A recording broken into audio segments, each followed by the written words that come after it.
Hi everyone.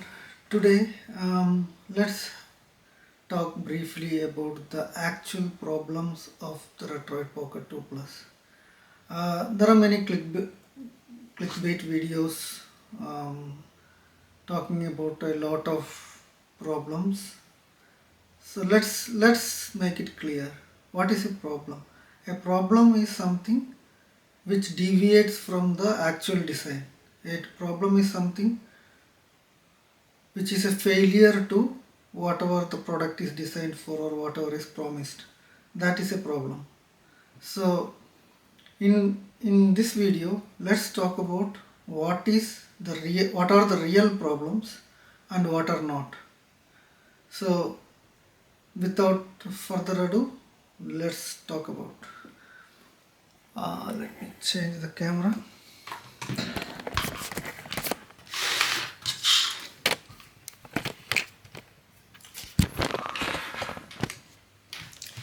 So one of the first problems that annoys a lot, right, is the button problem of the color button model, that is the 16-bit model. If you press on in an angle, it will hit the wall, it will hit the plastic wall, and it locks up, it won't go down. So either you have to develop a muscle memory so that you always press straight, especially for the B button, or you have to keep pressing so that there will be slight wear and tear, which kills the problem, right, which automatically resolves itself. So that's the kitchen and egg. If you develop the muscle memory, it won't hit the wall, it won't do the wear and tear, and the problem will be there always, but you won't notice the problem. If you really try to push hard, maybe it will solve all by itself. So in my device, the problem is there, it's still there, but 80% or 90% of the time I am not getting into that problem because of I already developed a muscle memory when it comes to B. So that is a real problem. But is it a showstopper? Yeah, for someone who really get into very fast gameplay, who don't really like this kind of muscle memory, thinking about the B button whenever it gets stuck. So what is happening is, when I notice, whenever there is, even if I accidentally press, I quickly realize and I am pressing like this, even in fast gameplay. So that's what the current state of my living with that problem, right? So other than that, some people complained about the build quality and all. I would say that is crap, because for just 100 USD there is nowhere it it needs to be more perfect than this. This is not a metal build. So and see the gap. There is not even a single line to be seen all around the body. It's fully closed. The plastic molding is so precise. So that's not a real problem.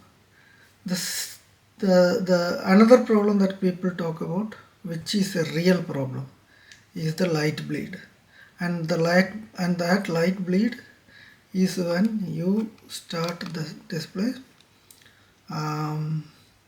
You have to go. You can see, no, this is not dark enough. It has to be pitch black, and the screen should be on. Yeah, this is a good demo, but let me try to give you a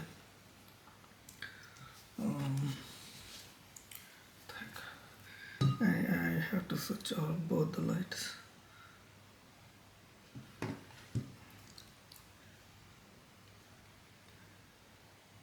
I think the camera is getting it on both sides. This should be a pitch black screen, but on the side, if it is really dark, you can see that.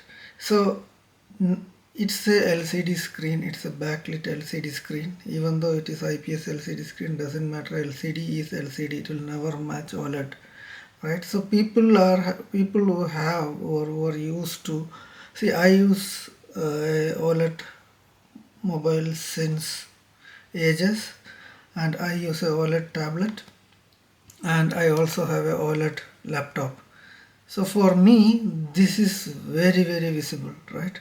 Especially when you look any of these devices in the night, right, without any light, you will be thoroughly disappointed, right?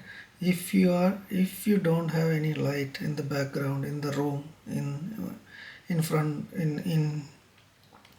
of you, your eyes will be tuned to very low brightness. The pupils will expand more, and then even the very small ray of light will make it big. So that's what's happening here. So people who try to do this, is a very small screen, right? So very small screen, and not the one of the best, right? They have to, within $100, you have to buy the screen, you have to buy the processor, you have to buy the RAM, you have to buy the flash. So it also maybe $5, $8 screen, maybe maximum. I don't think even that. They can make it worth if you spend more than $10 on the screen. So unless and until we all buy this, meaning they can sell 1 billion of them, and then they can get a good price from some OLED vendor, and still I don't think it is practically possible to fit a high quality screen at this price range. But did it bother me? No, not at all, because very rarely do I play in pitch black environment, first of all. Second of all, you will only notice when the screen is totally black, right? How many games do you play with a totally a black background?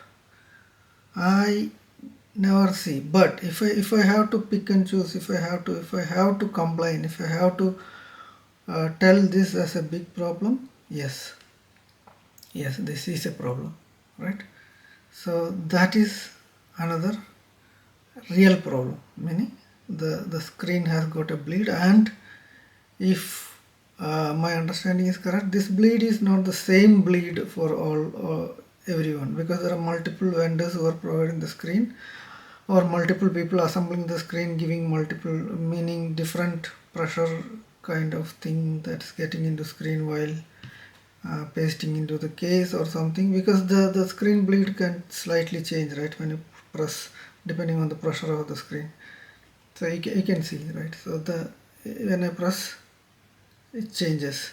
So the way the LCD is mounted, depending on how much pressure they put, maybe that's causing the screen bleed. But you cannot expect a screen with zero bleed if it is LCD screen. The only screen that can do that is OLED. See the difference. Let's bring it the black again. See the difference, right?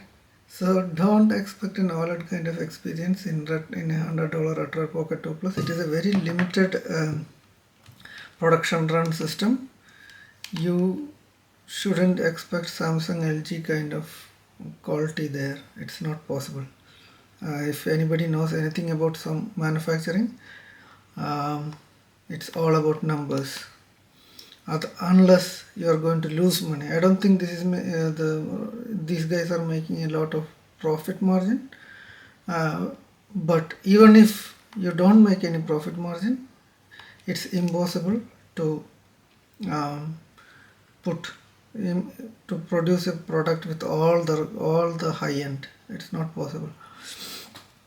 So that's the real problem, and we have to live with it. And if you don't like it, don't get it. Okay, so and this is a very odd proportional screen. This is not a, you cannot retrofit with a mobile OLED. I haven't seen any mobile with this form factor OLED. So even if it's very highly unlikely that this will end up with OLED unless someone starts manufacturing OLED in this same form factor. So that's it. Then